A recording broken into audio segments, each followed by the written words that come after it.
ए भाई जी, हाँ एक ठे बात बतावा। हाँ एकरा में जो लोकेला हाँ। वैसे ने हमनी रहे लिखा। लगता है विश्वास कैसे हुई? कैसे हम समझी कि वो जो लोकत हो वो हम ही बानी? ताकि हम अपने मुंह तो अपने से देख नहीं के सकत। शीशा में ना देखेला। ए मतलब तो शीशो में तो ये लोकेला, इसने लोकेला।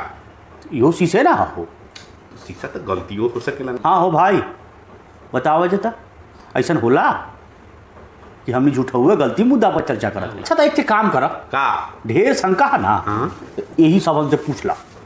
आप सबसे कहते हैं एक काम करा, ये नीचवा में जो कमेंट वाला कमेंटन का जला हाँ हाँ वो पे लिख दा। और ऐसा कहा था इंसान था। हाँ,